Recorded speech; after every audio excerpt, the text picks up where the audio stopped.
നമസ്കാരം കൂട്ടുകാരെ, gold winner presents master chef Pillai 1 minute breakfast partner grain and ഗ്രേസിന്റെ പുതിയൊരു എപ്പിസോഡിലേക്ക് എല്ലാ പ്രേക്ഷകർക്കും സ്വാഗതം. എന്നത്തെ പോലെ ഇന്ന് നമുക്കൊരു ഗസ്റ്റ് ഉണ്ട്. ഇന്നത്തെ ഗസ്റ്റ് സരിക കലാഭവനാണ്. സ്വാഗതം ചെയ്യാം സരിക. നമസ്കാരം. സന്തോഷം. കാണാൻ പറ്റിയതിൽ ഭയങ്കര ഒരു മിമിക്രി, മറ്റ് പാട്ട്, അത് കുറേ വർഷം, എത്ര വർഷമായി? എനിക്കൊന്നൊരു 10-18 വർഷമായി. 18 വർഷമായിട്ട് കലാഭവന്റെ പാട്ടായിട്ട് വന്നിട്ടുണ്ട്. പലതരം എത്രയോ ഷോകൾ ചെയ്ത ഒരാളാണ്. അപ്പോൾ അവരെ നമ്മുടെ വേദിയിൽ കൊണ്ടുവരുന്നു. അവരുടെ വിശേഷങ്ങൾ, കുറച്ച് മിമിക്രിയും പാട്ടൊക്കെ കേൾക്കാൻ എനിക്കൂടെ ആഗ്രഹം ഉണ്ടായിട്ടാണ് ഇത് ഇന്നത്തെ. അതിന് ഭയങ്കരമായിട്ട് എക്സൈറ്റഡ് അല്ല, എനിക്കും ഭയങ്കര സന്തോഷമുണ്ട്. കാരണം പാചക ലോകത്തിന്റെ ഒരു സെലിബ്രിറ്റി പറ്റിയതിൽ എനിക്കും ഭയങ്കര സന്തോഷമുണ്ട്. എങ്ങനെയാണ് ഈ ഒരു മേഖലയിലേക്ക്? കാരണം ഈ മിമിക്രി ഇങ്ങനെയൊക്കെയുള്ളത് ഒരു ആണുങ്ങൾ കൂടുതൽ പേര് വരികയാണ്. അപ്പോൾ സ്ത്രീകളായിട്ടുള്ളവർ വളരെ കുറച്ച് പേരാണ് ഇതിനകത്ത് പെർഫോം ചെയ്ത് നിൽക്കാൻ പറ്റിയിട്ടുള്ളത്. നമുക്ക് അറിയാം, നമുക്ക് വിരലുണ്ടാവുന്ന ആൾക്കാരാണ്, അതിലൊരാളാണ്. അപ്പോൾ ഈ മേഖലയിൽ എങ്ങനെ എത്തപ്പെട്ടു? സത്യം പറയുകയാണെങ്കിൽ എൻ്റെ അച്ഛൻ LICയിലാണ് ജോലി ചെയ്യുന്നത്. അപ്പോൾ ട്രാൻസ്ഫർ കിട്ടിയിട്ട് ഞങ്ങൾ നീലേശ്വരം രാജാസ് ഹൈസ്കൂളിൽ പോയി. അപ്പം ഈ അച്ഛൻ എങ്ങനെയെങ്കിലും എന്നെ ഒന്ന് കലാതിലകാക്കണം എന്നുണ്ടായിരുന്നു. അപ്പോൾ ഒരുപാട് അച്ഛന്മാരുടെ അച്ഛൻ്റെ അമ്മേൻ്റെ. അപ്പോൾ എന്ന് പറഞ്ഞു കഴിഞ്ഞാൽ അവിടെ ഇൻഡിവിജ്വൽ ഐറ്റം നമുക്ക് പങ്കെടുക്കണമെങ്കിൽ 8 ഐറ്റം നമ്മൾ പങ്കെടുക്കണം. അപ്പൊ ലളിതഗാനം, മാപ്പിളപ്പാട്ട്, ഉറുദ്, കന്നഡ എല്ലാം തികഞ്ഞപ്പോൾ ഒരെണ്ണം ഇല്ല. അപ്പൊ എന്ത് ചെയ്യും? അപ്പൊ അച്ഛന് തോന്നി ഞാനിങ്ങനെ ഭയങ്കരമായിട്ട് ഇപ്പം ലളിതഗാനം പഠിപ്പിക്കാൻ പോകുമ്പോഴത്തേക്കും ഇപ്പം ലളിതഗാനത്തിന്റെ ഒരു മാഷിന്റെ അടുത്ത് പറഞ്ഞു വിട്ടിട്ട് അച്ഛൻ മോളെ ലളിതഗാനം പഠിച്ചിട്ട് വന്നു. പഠിച്ചിട്ട് വന്നച്ഛൻ എന്നാ പാട് എന്ന് പറയുമ്പോൾ ഞാൻ പാടും. ഇപ്പൊ ഒരു ഫീമെയിൽ ആകുമ്പോൾ നമ്മൾ എങ്ങനെയാ പാടുക? മധുമയ രാഗമോടെ. ഞാൻ പക്ഷെ പാടിങ്ങനെ വെച്ചാൽ എനിക്ക് കിട്ടൂല. കാരണം ഞാൻ ഈ മാഷിനെ ഇമിറ്റേറ്റ് ചെയ്യാനാണ് നോക്കുന്നത്. അപ്പൊ അച്ഛന് മനസ്സിലായി ഇവളെ കൊണ്ട് എന്താ പറയാ, സ്വന്തം ശബ്ദത്തിന് പാടുന്നതിനെക്കാട്ടി ഇവള് നന്നായിട്ട് ഇമിറ്റേറ്റ് ചെയ്യുന്നുണ്ട്, കുഴപ്പമില്ല എന്ന് പറഞ്ഞു. അപ്പൊ എൻ്റെ അടുത്ത് എന്ത് ചെയ്തു, ജാനകിയമ്മയുടെ ഒരു പാട്ട് തന്നിട്ട് പറഞ്ഞു ഇതൊന്ന് ഞാൻ വരുമ്പോഴത്തേക്കൊന്ന് പഠിച്ചു വെക്കണേന്ന് പറഞ്ഞു. അപ്പം ഞാൻ എന്ത് ചെയ്തു, അതുപോലെ നമുക്കാവില്ല, എന്നാലും ഏകദേശം അതുപോലെയൊക്കെ ഒന്ന് പഠിച്ചു വെച്ചു. പക്ഷെ ഏറ്റവും വലിയ ഒരു സന്തോഷം എന്താ വെച്ചാൽ അന്ന് ആൺകുട്ടികൾ മാത്രമായിരുന്നു മിമിക്രിയിൽ മത്സരിച്ചിരുന്നത്. അപ്പം അന്ന് ഞാൻ ആ ധൈര്യം കാണിച്ചതിലാണ് എനിക്ക് തോന്നുന്നു എന്നെ കണ്ടപ്പോൾ തന്നെ ഭയങ്കര കയ്യടിയായിരുന്നു. കാരണം ഞാൻ മിമിക്രി പെട്ടെന്ന് ആ ഒരു വേദിയിൽ ആൺകുട്ടികളെ പ്രതീക്ഷിച്ചിരിക്കുമ്പോൾ ഒരു പെണ്ണ് വന്നപ്പോൾ തന്നെ എനിക്ക് തോന്നുന്നു എനിക്ക് അവര് മാർക്ക് ഇട്ട് തുടങ്ങി. കാരണം ഇത്രയും തൊലിക്കെട്ടി കിട്ടിയെന്നുള്ള ഞാൻ പറയുന്നതിന്റെ ഇടയ്ക്ക് ഇന്ന് സരികയ്ക്കായിട്ട് ഉണ്ടാക്കാനുള്ള പോത്ത്, പെരിഞ്ചീരകം, തേങ്ങാക്കൊത്തൊക്കെ ഇട്ട് റോസ്റ്റ് പെരട്ട് സാധനമാണ്. നിങ്ങളുടെ കഥകളും കാര്യങ്ങളൊക്കെ ഞങ്ങൾക്ക് അറിയാൻ താല്പര്യമുണ്ട്. അതിൻ്റെ ഇടയ്ക്ക് കുറച്ച് പെർഫോമൻസ് നമ്മുടെ പ്രേക്ഷകരൊക്കെ ആയിട്ട് പങ്കുവെക്കണം. ആദ്യം ഇത് തന്നെ തുടങ്ങട്ടെ. ആയിക്കോട്ടെ. അപ്പം ഞാൻ ജാനകിയമ്മയുടെ ശബ്ദമാണ്. എനിക്ക് തോന്നുന്നു ഈ ഒരു ശബ്ദം അനുകരിച്ച് തുടങ്ങിയതുകൊണ്ട് മാത്രമാണ് കലാഭവൻ പോലുള്ള ഒരു വലിയ സ്ഥാപനത്തിലേക്ക് എനിക്ക് കയറാൻ സാധിച്ചത്. എത്ര പേർക്ക് പറ്റിയിട്ടുണ്ട്. ആദ്യമായിട്ടായിരിക്കും ഒരു പെണ്ണിന്റെ കൂടെ ഒരു കലാഭവൻ എന്ന് വരുന്നത്. ആദ്യമാണോ നമ്മുടെ അന്ന് ജാനകിയമ്മയുടെ അത് ചെയ്തതൊന്ന് ആദ്യം അത് തുടങ്ങിയിട്ട് ബാക്കി കഥകളൊന്നും പറയണ്ട, നമുക്കറിയാം. ഉള്ളം കൈയിൽ മുഴുകും നീർ പോ എന്നോയിരും കലൈവതെന്നെ ഇരുവരും ഒരു മുறை தாங்காய கலை என்ற ஜோதியில் காதலை எழுத்தது சரியா பிழையா விடை நீ சொல்லையா மார்கழி திங்கள் அல்லவா மதில் கொஞ்சம் நாள் அல்லவா இது கண்ணன் வரும் பொழுதல்லவா ஒரு முறை உனது திருமுகம் பார்த்தால் விடை பெறும் உயிரல்லவா வருவான் தலைவான் வாழ்வே பெரும் கனவா. അടിപൊളി അടിപൊളി.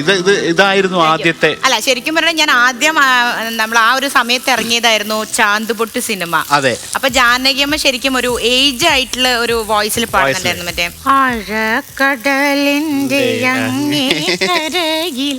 ഇതാണ് ഞാൻ പഠിച്ചത്.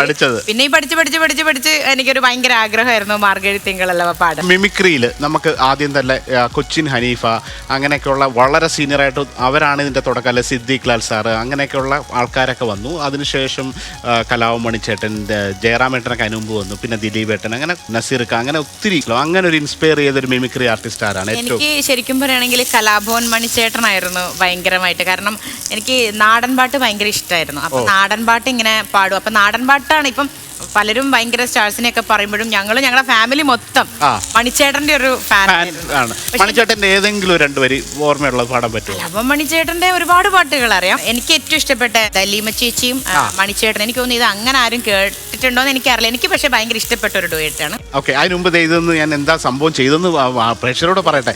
ആദ്യം തന്നെ നമ്മൾ ഇത്തിരി വെളിച്ചെണ്ണ ഒഴിച്ചിട്ട് ലേശം പെരിഞ്ചീരകം മാത്രമാണ് ഇതിൻ്റെ ഒരു ഫ്ലേവർ. അപ്പോൾ പെരിഞ്ചീരകം ഇട്ടു, തേങ്ങാക്കൊത്തിട്ടു, കുറച്ച് വെളുത്തുള്ളി, അതുപോലെ പച്ചമുളക്, ചെറിയ ഉള്ളി ഹോളായിട്ട് ഇടുകയാണ്. അതിനകത്ത് പാനിനകത്ത് കുറച്ച് നേരം ഇരുന്ന് റോസ്റ്റ് ആവുകയാണ്. അതിനോടൊപ്പം തന്നെ കുറച്ച് സവാള ഉള്ളി, അപ്പം അതിനോടൊപ്പം ലേശം ഇഞ്ചി നീളത്തിൽ അരിഞ്ഞിട്ടിട്ട് റോസ്റ്റ് ചെയ്തെടുക്കും. പിന്നീടാണ് സ്പൈസ് ആഡ് ചെയ്യുക. അപ്പോഴത്തേക്ക് നമുക്ക് ഈ പാട്ടൊന്ന് കേൾക്കാം. നട്ടുച്ച നേരത്ത് നട്ടം തിരിഞ്ഞ് നടക്കണ കണ്ടപ്പം പോണോരും വരുന്നോരും നോക്കണ പാരയ്ക്കും പോരിനതുപോലെ കുണ്ടനാടുവിൽ നിക്കണതെന്തിനാ വീടും കുടിയില്ലേ തള്ളക്കോഴി കുട്ടികളും കൂകി കുറുങ്ങണ പോലൊരു വർത്താനം. അടിപൊളി അടിപൊളി. ഈ പാട്ട് ഞാൻ സത്യം പറഞ്ഞാൽ കേട്ടിട്ടില്ലായിരുന്നു കേട്ടോ. നാടൻ പാട്ട് പാടുമ്പോ എന്തെങ്കിലും ഒരു വേണം, കൈത്താളോ അല്ലെങ്കിൽ എന്തെങ്കിലും ഒന്ന് വേണം. പക്ഷെ എനിക്ക് ഞാനിവിടെ സാധനം വെച്ചിട്ടാണ് നിങ്ങളെ പ്രോത്സാഹിപ്പിച്ചുകൊണ്ടിരുന്നത്. നമ്മുടെ ഉള്ളിലൊരു കലയുണ്ടെങ്കിൽ കാരണം പാചകം ഒരു കലയാണ്. അപ്പൊ ആ ഒരു കലാഭവൻ മണിച്ചേട്ടന്റെ ഒരു ഡൈഹാർഡ് ഫാനാണ് ഞാൻ. കലാഭവൻ മണിച്ചേട്ടന്റെ കൂടെ ഒരുപാട് വേദികളിൽ നാടൻ പാട്ട് പാടാനുള്ള അവസരം ഉണ്ടായിട്ടുണ്ട്. ഒരുപാട് വേദികളിൽ ലൈവായിട്ട് ആ ഓഡിയൻസിന്റെ ആ ഒരു എനർജി ലെവൽ അദ്ദേഹം പാടുന്ന, ഞാൻ ലൈവായിട്ട് അദ്ദേഹത്തിന്റെ കണ്ടിട്ടുള്ള ഒരാളാണ്. കൊല്ലത്തൊക്കെ വെച്ച് ഒരു അമ്പലത്തിലെ പ്രോഗ്രാമിന് വന്നു. അത്രയും വലിയ ഭയങ്കര ഒരു ജനാരവത്തിന് മുമ്പിൽ നിന്ന് അദ്ദേഹം എങ്ങനെയാണ് ഒരു സ്റ്റേജിൽ ഒരു ലാർജ് നമ്പർ ഓഫ് പീപ്പിളിനെ ഒരു മൈക്ക് വെച്ച് കൺട്രോൾ, എനർജി, ആ എല്ലാം ഒരു നമുക്കൊരു 100 പേരുടെ മുമ്പിലല്ല, 1000 10,000 ഇനി അത് 1,00,000 ആയാലും അദ്ദേഹത്തിന്റെ ഒരു മൈക്കും ആ ഒരു സ്റ്റേജിന്റെ പ്രസൻസും സെൻട്രലിൽ നിന്നുകൊണ്ട് ഇത്രയും ജനങ്ങളെ കൺട്രോൾ, അത് ഭയങ്കരമാണ്. അത് ആ സ്റ്റേജ് ചെയ്തത് അതൊക്കെ നമ്മൾ കണ്ടു നിന്ന് കോരിത്തെരിച്ച് നിന്നിട്ടുള്ള ആളാണ്. അപ്പൊ നിങ്ങളത് വെളിയിൽ നിന്ന് ഞങ്ങളൊരു പ്രേക്ഷകരായിട്ട് കാണുന്നത്, നിങ്ങൾ സ്റ്റേജിനകത്ത് അദ്ദേഹത്തിനോടൊക്കെ ആ ഒരു എക്സ്പീരിയൻസ് എന്ന് പറയുന്നത് ഭയങ്കര ഏറ്റവും കൂടുതൽ മിസ് ചെയ്യുന്ന ഒരു ആർട്ടിസ്റ്റും അതായിരിക്കും. പിന്നെന്താ, ഉറപ്പായിട്ടും എന്താ പറയാ, ഒരുപാട് സാധാരണക്കാർക്ക് ഒരുപാട് ഇൻസ്പിറേഷൻ ചെയ്ത ഒരു നടൻ തന്നെയാണ്.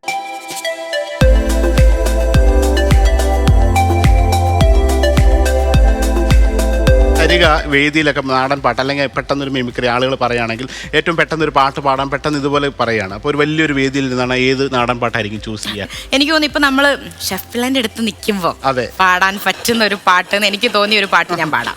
എനിക്ക് വേണ്ടി ഡെഡിക്കേറ്റ് ചെയ്ത് പാടുന്ന ഒരു പാട്ടാണ് പ്രേക്ഷകരെ. അപ്പം ഞാനും ഭയങ്കരമായിട്ട് ഏത് പാട്ട് കേൾക്കാനായിട്ട് വെയിറ്റ് ചെയ്തിരിക്കും. തന്ദിന താനാരേ താനാദിനന്ദാരേ തന്ദിന താനാരേ താനാനാരേ തന്ദിന താനാരേ താനാദിനന്ദാരേ തന്ദിന താനാരേ താനാനാരേ തന്ദിന താനാരേ താനാദിനന്ദാരേ തന്ദിന താനാരേ താനാനാരേ തന്ദിന താനാരേ താനാദിനന്ദാരേ തന്ദിന താനാരേ താനാനാരേ ഒറ്റൽ കുത്തി കുളങ്കലക്കി പെണ്ണ് ഓമന ചാലിന്ന് മീൻ പിടിച്ചേ ഒറ്റൽ കുത്തി കുളങ്കലക്കി പെണ്ണ് ഓമന ചാലിന്ന് മീൻ പിടിച്ചേ തന്ദിന താനാരേ താനാദിനന്ദാരേ തന്ദിന താനാരേ താനാനാരേ തന്ദിന താനാരേ താനാദിനന്ദാരേ തന്ദിന താനാരേ താനാനാരേ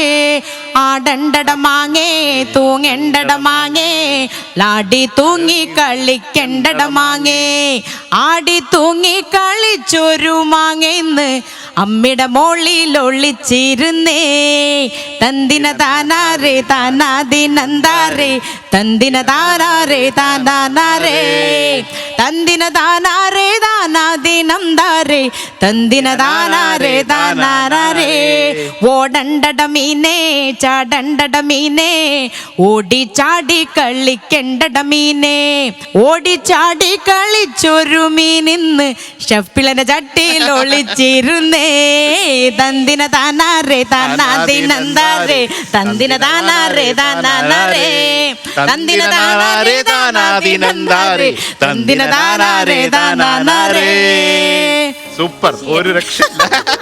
ഞാനിങ്ങനെ പാടുന്നതല്ല, അറിയാണ്ടങ്ങ് പാടിപ്പോ. അല്ല ഇനി നമുക്ക് ഒരുമിച്ചൊരു ട്രൂപ്പ് ഉണ്ടാക്കിയല്ലോ, ഷെഫിലെയും കലാഭവനും സരികയും നാടൻ പാട്ടുകൾ, പിന്നെ നാടൻ പാട്ട്, കുറച്ച് നാടൻ വിഭവങ്ങളും കൂടെ, പിന്നെ അടിപൊളി. ഞാൻ എന്താ പറയാ, ഇതുവരെ ഷെഫിന്റെ ഫിഷ് നിർവ്വാണ കഴിച്ചിട്ടില്ല. ഏറ്റവും ഫേമസ് ആയിട്ടുള്ള സംഭവമാണ്. അപ്പൊ ഒരു ദിവസം ഞാൻ എന്തായാലും ഉണ്ടാക്കി തരും. നമ്മുടെ റെസ്റ്റോറന്റിൽ കൊച്ചിയിൽ ലേമറഡിയിലുണ്ട്, അവിടെ വന്നിട്ട് ലൈവായിട്ട് ഞാൻ തന്നെ ഉണ്ടാക്കി തരും. അപ്പൊ എനിക്ക് ഏറ്റവും പറയാനുള്ള വെച്ചാൽ, ഞങ്ങളുടെ ഫാമിലിയിലെ ഇപ്പുറത്തെ ഒരു ഫ്ലാറ്റില് ഒരു ഷാലു ദിവ്യ എന്ന് പറഞ്ഞൊരു ഫാമിലി ഉണ്ട്. അപ്പൊ എനിക്ക് ഇന്നലെ, അതാണ് എനിക്ക് ഭയങ്കര ഞെട്ടിക്കുന്ന കാര്യം. അപ്പൊ ഇന്നലെ അവരൊരു എന്താ VFX അങ്ങനത്തെ ഒരു ജോലി ചെയ്യുന്ന ആൾക്കാരാണ്. പക്ഷെ അവന് ഫ്രീ ആയിട്ട് നിന്നപ്പോ അവൻ എന്ത് ചെയ്തു, ഇത് പരീക്ഷിക്കുക വീട്ടില് ഭക്ഷണം, ഈ ഫിഷ് അതാ ഞാൻ പറഞ്ഞു, വേറെ ഒന്നുമില്ല. അപ്പൊ ഞാനിത് അറിയുന്നില്ല, ഈ പ്രോഗ്രാമിന്റെ കാര്യമൊന്നും ഞാൻ പറഞ്ഞിട്ടൊന്നുമില്ല. അപ്പൊ അവൻ ഉണ്ടാക്കിയിട്ട് എന്നെ വിളിച്ചു, സരി ചേച്ചി ദിലീപേട്ടൻ ഇങ്ങോട്ട് ഞാൻ ഒരു സ്പെഷ്യൽ സാധനം ഉണ്ടാക്കിയിട്ടുണ്ട്. ഒരു ചട്ടിയിൽ എനിക്ക്, ഒരു ചട്ടിയിൽ ദിലീപേട്ടൻ. അപ്പൊ ഞാൻ പറയാം കൊള്ളാല സംഭവം എന്നൊക്കെ പറയുന്നത്. അപ്പൊ എനിക്കൊരു സന്തോഷ വാർത്തയുണ്ട്, നാളെ എനിക്ക് ഇങ്ങനെ ഒരു ഷൂട്ട് ഉണ്ട് ഷെഫില്. അയ്യോ പറഞ്ഞേക്കല്ലേ. കാരണം അപ്പൊ ഞാൻ ആലോചിച്ചെന്താ വെച്ചാൽ, അവിടെ വരെ അവിടെ എല്ലാവർക്കും അറിയാം. പക്ഷെ ഇങ്ങനെയുള്ള, അതായത് ഭയങ്കര എന്താ പറയുക, ഭയങ്കര സ്ട്രെസ്സുള്ള ജോലി ചെയ്യുന്നവർക്ക് പോലും അതെനിക്ക് പറയാതിരിക്കാൻ വയ്യ. ഞാനൊരു ഈ ഒരു കോവിഡ് ടൈമിലാണ് ഈ നിർവ്വാണയുടെ റെസിപ്പി ഷെയർ ചെയ്തത്. അപ്പോൾ അത് ഭയങ്കരമായിട്ട് ആളുകൾ വീടുകളിലൊക്കെ എല്ലാവരും ട്രൈ ചെയ്തു. എല്ലാവരും വെറുതെ വീട്ടിൽ ഇരിക്കുകയല്ലോ. പിന്നെ ഇത് എല്ലാവരുടെ വീട്ടിലുള്ള സാധനമാണ്. ഭയങ്കര സൂപ്പർ മാർക്കറ്റിൽ പോയി ഈ സോസ് വേണം, ആ സോസ് വേണം എന്ന് പറഞ്ഞാൽ കോംപ്ലിക്കേഷൻ ഒന്നുമില്ല. വാഴയിലും തേങ്ങ, ഒരു ഇത്തിരി മാങ്ങ, ഇഞ്ചി, മത്തി ആണെങ്കിലും നിർവ്വാണം ഉണ്ടാക്കാം. അപ്പോൾ അതുകൊണ്ട് എല്ലാവരും ഉണ്ടാക്കി അത് ട്രൈ ചെയ്തിട്ട് ഒരിക്കൽ പോലും കുക്ക് ചെയ്യാത്ത ഒരുപാട് ആണുങ്ങളാണിത്. ഇവനോ ചെയ്തത് ഷാലു. ഭയങ്കര സന്തോഷമാണ്.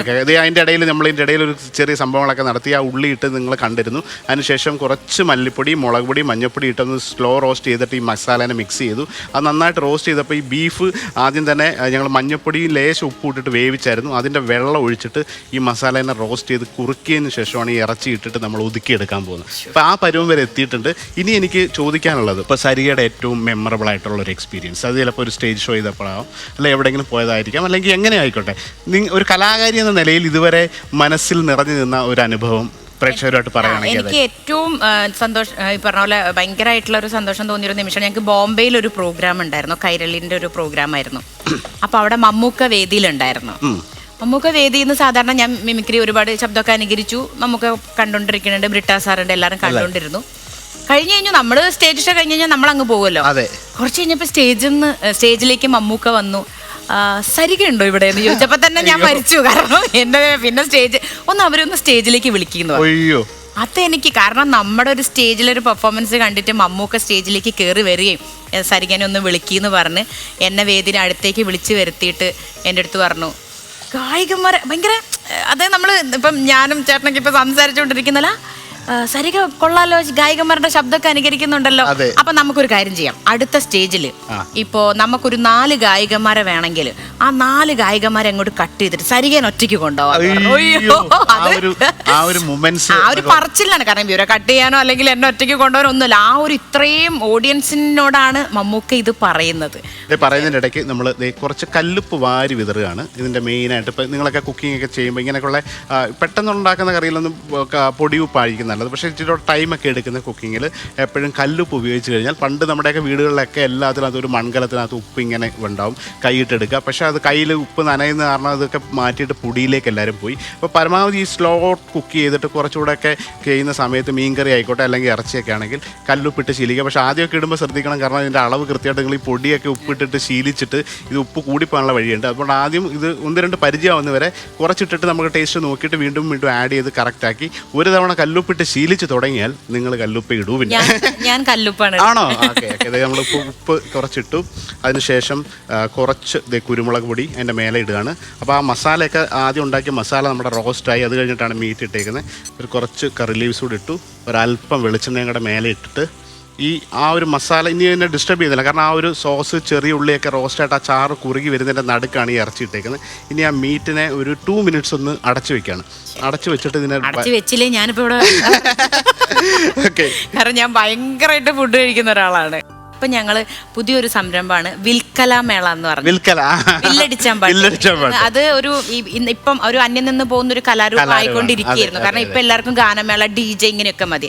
അപ്പൊ ഒരു വില്ല് വെച്ചിട്ട് നമ്മൾ കഥാപ്രസംഗം പോലെ പാട്ടും അറിയാം. അപ്പൊ എനിക്ക് കണ്ണകിയുടെ കഥ പറയുന്ന ഒരു ഇതാണ്. എന്റെ അച്ഛനാണ് ഇത് തുടങ്ങിയിരിക്കുന്നത്. അച്ഛൻ ചെയ്യുമ്പോഴത്തേക്കും എന്തെങ്കിലും ഒരു ജനങ്ങൾക്ക് ഇതുവരെ കാണാതെ കുറെ കാലം അങ്ങനെ കാണാത്തൊരു പരിപാടി എന്ന രീതിയിൽ നാട്ടിലുള്ള എല്ലാ കലാകാരന്മാരെയൊക്കെ കൂട്ടി ഒരു അടിപൊളിയായിട്ട് ഞങ്ങൾ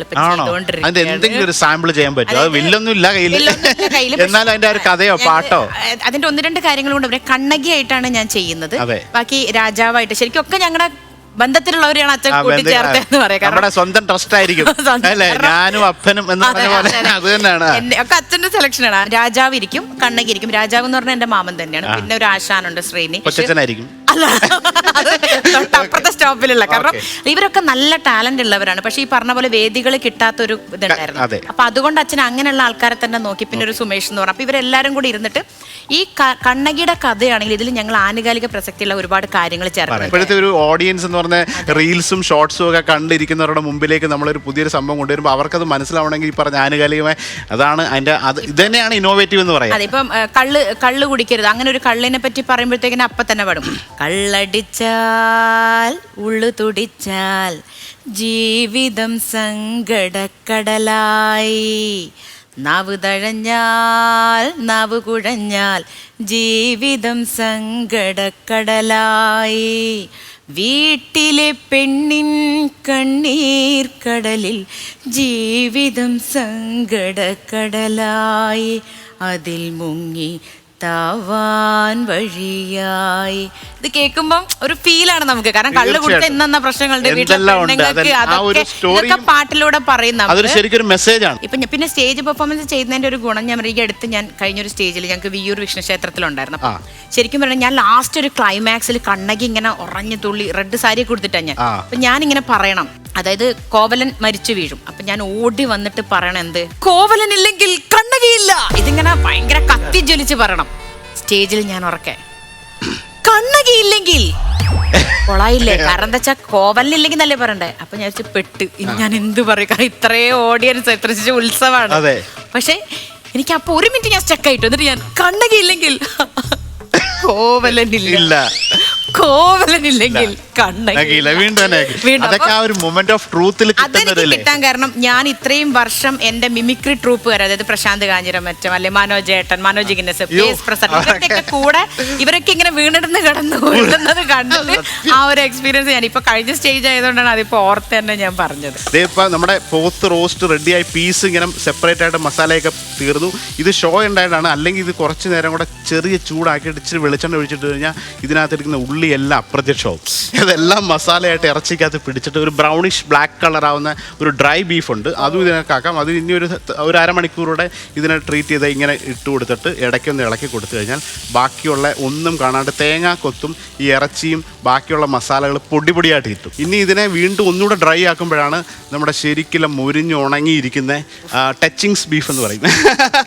അത് ഇത് പക്ഷേ ചോറിൻ്റെ കൂടെ ചപ്പാത്തിയുടെ കൂടെയൊക്കെ ഒരു ഇത്തിരി ഒരു സൺഡേ ലഞ്ചിനൊക്കെ കുത്തിരി ചോറും ഒരു ഇത്തിരി ബീഫ് ഇങ്ങനെ വരട്ടി വെച്ച് സൈഡ് വയ്ക്കുക. നല്ല കട്ടിയുള്ള കാളനല്ലേ മോരുകറി, ഒരു ഇത്തിരി ക്യാബേജിൻ്റെ തോരൻ വേണം. തേങ്ങയും ജീരകമൊക്കെ ഇട്ടുള്ള ഒരു ക്യാബേജ് തോരൻ, ഒരു ഇത്തിരി അച്ചാർ, ഒരു പപ്പടം കിട്ടിയ ലക്ഷറി ഇല്ലേ. ഇത് കിട്ടിയൊക്കെ വയ്ക്കില്ലേ? ഓക്കെ, നമുക്കപ്പോൾ ടേസ്റ്റ് ചെയ്യേണ്ട ടൈമായി.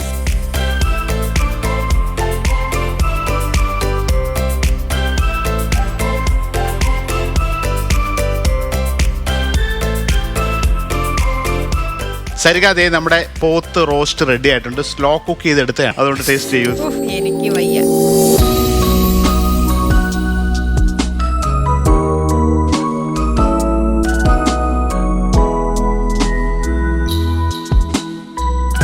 ഗംഭീരം, സൂപ്പർ ടേസ്റ്റ്. ബീഫ് എന്താ ഇത്ര സോഫ്റ്റ് ആയത്? ഈ പറഞ്ഞ പോലെ ഉരുളിയിലൊന്നും അല്ല വെച്ചത്, പക്ഷെ എന്നിട്ടും എന്താ ഭയങ്കര സോഫ്റ്റ്. ആവി കൂടാണ് സോഫ്റ്റ് ആക്കിയത്. കുറെ നേരം അതിനെ ഡിസ്റ്റർബ് ചെയ്യാണ്ട് ആ ഒരു മസാലയുടെ നടുക്ക് വെച്ച് അത് ഞങ്ങൾ ഞാനൊക്കെ ഇളക്കി ഇളക്കി ഇളക്കി കൊല്ലാന്നറിയില്ല. അപ്പൊ മസാല ഓൾറെഡി ആ സ്പൈസിനകത്തുണ്ട്. കുറച്ച് നേരം അതിന്റെ സെന്ററിൽ ഇട്ടിട്ട് ആ സ്റ്റീം ഇതിനകത്തോട്ട് ആവുകയും ആവിയിൽ കുറച്ചുകൂടെ പെട്ടെന്ന് വേവും. അറിയില്ലേ, എനിക്കിപ്പോ പുതിയതായിട്ട് ഞാൻ കണ്ട ഒരു കാര്യങ്ങൾ എനിക്ക് ഏറ്റവും ഇഷ്ടപ്പെട്ട ഒരു കാര്യം അതായിരുന്നു. കാരണം ഇളക്കാതെ നടുക്ക് വെച്ചിട്ട് അതിന്റെ മേലെ കുറച്ച് കരിവേപ്പില വെച്ച് മൂടി വെച്ച അതെ, സൂപ്പർ. നമുക്കിതിനകത്ത് പലതരം സ്റ്റോറീസ്, പലതരം ഭക്ഷണവുമായിട്ട് ബന്ധപ്പെട്ട പലതരം ആൾക്കാർ വരും. അപ്പോൾ നമുക്ക് സ്വാഗതം ചെയ്യാം മുംബൈയിൽ നിന്ന് വന്ന സഞ്ജു ആന്റണിയെ. ഹായ്, എൻ്റെ പേര് സഞ്ജു. ഞാനൊരു കുട്ടനാട്ടുകാരിയാണ്. ഇപ്പോൾ ഞാൻ വരുന്നത് മുംബൈയിൽ നിന്നാണ്. ഞാനൊരു നഴ്സിംഗ് പ്രൊഫഷണലിൽ നിന്ന് ക്ലൗഡ് കിച്ചണിൻ്റെ ഒരു ബിസിനസ് ഐഡിയയിലേക്ക് വന്ന ഒരാളാണ്. ഷെഫിള്ള സാറിൻ്റെ ഒരുപാട് വീഡിയോസിൽ നിന്ന് ഇൻസ്പയർ ആയാണ് ഞാനൊരു ക്ലൗഡ് കിച്ചൺ സ്റ്റാർട്ട് ചെയ്തത്. ഒരുപാട് നാളത്തെ ആഗ്രഹമായിരുന്നു ഷെഫിനെ കാണുക എന്നുള്ളത്. ഷെഫിനൊരു സർപ്രൈസ് ഗിഫ്റ്റുമായിട്ട് ഞാൻ വരുന്നുണ്ട്. ഇനി നമുക്ക് അവിടെ കാണാം.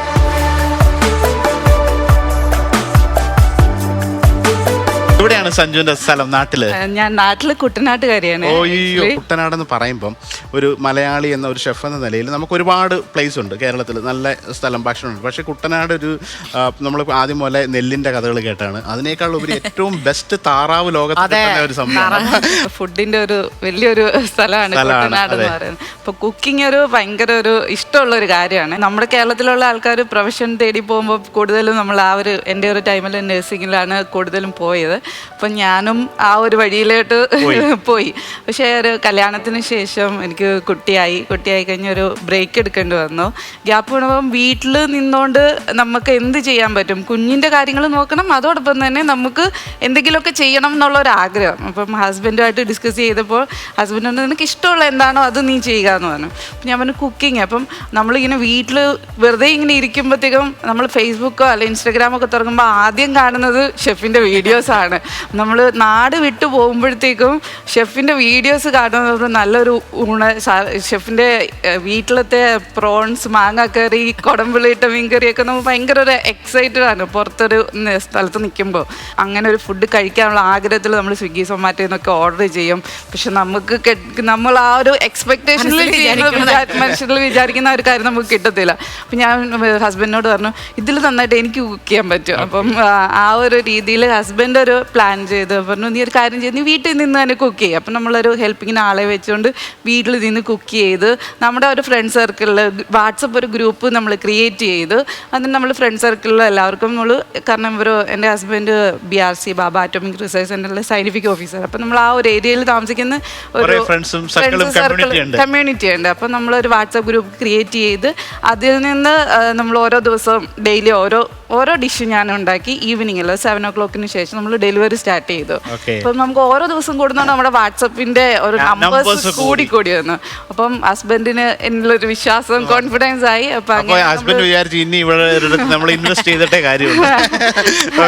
അങ്ങനെ നമ്മളൊരു 6 months ഒരു ഗ്യാപ്പിന് ശേഷം നമ്മളൊരു 6 months ഞാൻ കണ്ടിന്യൂസ് ആയിട്ട് വീട്ടിൽ തന്നെ ചെയ്തു.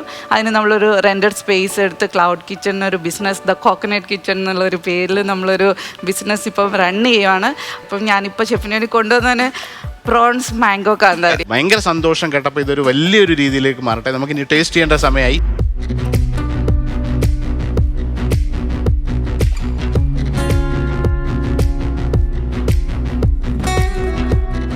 എരിവും കാന്താരി കടിക്കുമ്പോൾ ഉണ്ടാകുന്നൊരു അന്നേരത്തെ ഒരു സ്പൈസ് അല്ലേ? അല്ലേ, നല്ല അതാ ഒരു കൈപുണ്യത്തെക്കാൾ ഉപരി ആ ഒരു പാഷനാണ്. ശരി, അപ്പൊ നമുക്കൊരു ഈ ഒരു ഹാപ്പി ആയിട്ടുള്ള എന്നൊരു ഭയങ്കര ഹാപ്പി പോസ്റ്റ് നമ്മൾ ആദ്യം പറഞ്ഞ പോലെ സരിക വന്ന മൊമെന്റ് മുതൽ ഈ ഒരു ഫ്ലോർ മൊത്തത്തിൽ എല്ലാവരും നമ്മുടെ ക്രൂ അടക്കം ചിരിച്ചു കളിച്ചിരിക്കുകയാണ് ഇത് കേട്ടിട്ട്. Sarika, thank you so much. ഈ ഒരു വേദിയിൽ വന്നു ഇത്രയും എൻ്റർടൈൻമെൻ്റ് ആയിട്ട് കുറേ പാട്ടുപാടി. Thank you so much. ഈ വരുന്ന വർഷം മുഴുവൻ ഒരുപാട് വേദികൾ, നിങ്ങൾ ഉദ്ദേശിക്കുന്ന രീതിയിലുള്ള ഒരുപാട് വേദികൾ, അതുപോലെ ഒരു പുതിയ നമ്മുടെ വില്ലടിച്ചാൻ പാട്ടിൻ്റെ ഒരു ന്യൂ വേർഷൻ കൊണ്ടുവന്നത് കേരളത്തിലുള്ള എല്ലാ ഉത്സവ പറമ്പുകളിലും എല്ലാ വേദികളിലും വരട്ടെ. Thank you so much once again Sanju. അപ്പോൾ ഈ ഒരു ബിസിനസ് നല്ല രീതിയിൽ വളരട്ടെ. നമ്മുടെ എല്ലാ സഹായവും സഹകരണവും ഞാൻ അവിടെ എന്തായാലും മുംബൈയിൽ വരുമ്പോൾ തേടിപ്പിടിച്ച് ഇനി അവിടെ വന്നില്ലെങ്കിൽ സ്വിഗ്ഗി സൊമാറ്റോയോട് ഓർഡർ ചെയ്ത് കഴിച്ചിട്ട് ഞാൻ അത് അയച്ചു തരുന്നതായിരിക്കും. അപ്പൊ thank you once again. Gold winner presents master chef Pillai 1 minute breakfast partner grain and ഗ്രെയിൻസിന്റെ ഒരു എപ്പിസോഡ് ഇവിടെ തീരുകയാണ്. അപ്പൊ ഇതുപോലുള്ള അടിപൊളി കുറെ ഗസ്റ്റ് ഒക്കെ ആയിട്ട് നമ്മൾ വീണ്ടും വരും. Thank you so much.